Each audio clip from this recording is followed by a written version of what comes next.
नमस्कार मित्र। चलिए मित्र, आज हम आप सभी को महाभारत का एक अद्भुत जानकारी देंगे जो शायद खूब कम ही लोगों को पता है ये चीज। दोस्तों, महाभारत युद्ध में हम लोग बहुत सारी कहानियां महाभारत युद्ध के बारे में हम लोग जानते हैं, लेकिन क्या आप लोगों को पता है पांडु पुत्र सहदेव जो थे वो त्रिकालदर्शी थे। उनको पहले से ही सब चीज का पता चल जाता था। वो ये भी जानते थे कि महाभारत युद्ध होने वाला है, किसके साथ किसका युद्ध होगा, कौन ये युद्ध में विजयी होगा, सब कुछ जानता था। तो आप लोगों का मन में एक सवाल होगा, तो पहले से क्यों नहीं बोल दिया, तब तो सब कोई सचेत हो जाता, ये नौबत ही नहीं आता युद्ध का। लेकिन नहीं, उसको भी, सहदेव को भी एक श्राप मिला हुआ था जो भगवान श्री कृष्ण जी ने दिए थे कि जिस दिन तुम अपना ये त्रिकालदर्शिता का बात लोगों का सामने बोल दोगे या तुमको जो जानकारी हो जाता है वो तुम लोगों को पहले से बता दोगे, उस दिन तुम्हारा माथा का टुकड़ा टुकड़ा हो जाएगा, उसी दिन तुम्हारा मृत्यु हो जाएगा। इस कारण सहदेव किसी को भी ये बात नहीं बोला। एक बार क्या हुआ, देखिए पांडु का 5 पुत्र थे, पांचों में ही कोई ना कोई बहुत बड़ा बड़ा गुण था। युधिष्ठिर, भीम, अर्जुन, नकुल, सहदेव, ये 5 पुत्र थे। युधिष्ठिर जो थे वो बहुत ही धर्म प्रिय थे। भीम जो था, भीम में ना 100 हाथी का ताकत था। एक इंसान में 100 हाथी का ताकत सोच सकते हैं, उसमें था। अच्छा, और नकुल जो था वो इतना सुंदर था कि उसको देख के लोग मोहित हो जाता था। अर्जुन जो थे वो धनुष विद्या में एकदम पारदर्शी था। और सहदेव सबसे छोटा था। सहदेव में तो त्रिकालदर्शिता का ये था ही, उसके साथ वो बहुत बुद्धिमान भी था सहदेव।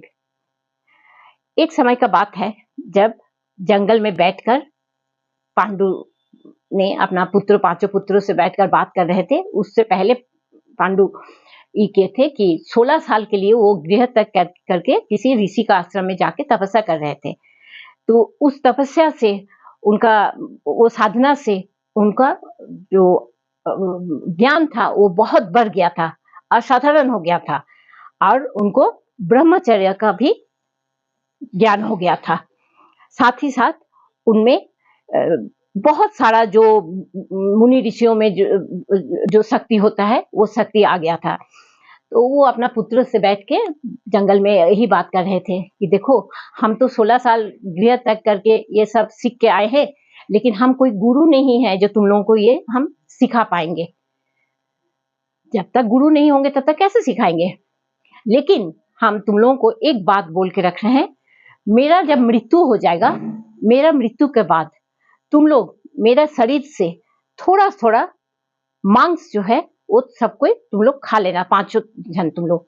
इससे क्या होगा, तुम लोगों को भी हमारा अंदर जो गुण है वो मांस तुम्हारा शरीर का साथ मिल जाएगा और तुम लोग में वो गुण चला जाएगा। इससे तुम लोगों को कोई मेहनत भी करना नहीं पड़ेगा, अपने आप तुम लोग ज्ञानी बन जाओगे। तो बेटा लोग ये बात सुन लिया।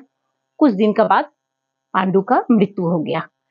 अब उनका मृत्यु के बाद सब कोई उनका दाह संस्कार लेके अपना भावना में सब वशीभूत हो गए। किसी का माथा में वो चीज था ही नहीं कि पापा, उसका पिताजी ने क्या बोल के गए थे। उस टाइम जो छोटा बेटा उनका था सहदेव, वो देखा कि एक छोटी सी चींटी एक मांस का टुकड़ा लेके जा रहा है। तब अचानक उसको अपना पिताजी का बात याद आया कि अरे, पिताजी तो ये बात बोले थे उनका मृत्यु के बाद उनका शरीर से एक टुकड़ा मांस हम लोगों को खाने के लिए। तो वो तुरंत क्या किया, वो चींटी से जाके वो टुकड़ा छीन लिया और वो उसको खा लिया। उससे क्या हुआ, उसका बुद्धि और शक्ति दोनों ही बहुत ज्यादा बढ़ गया।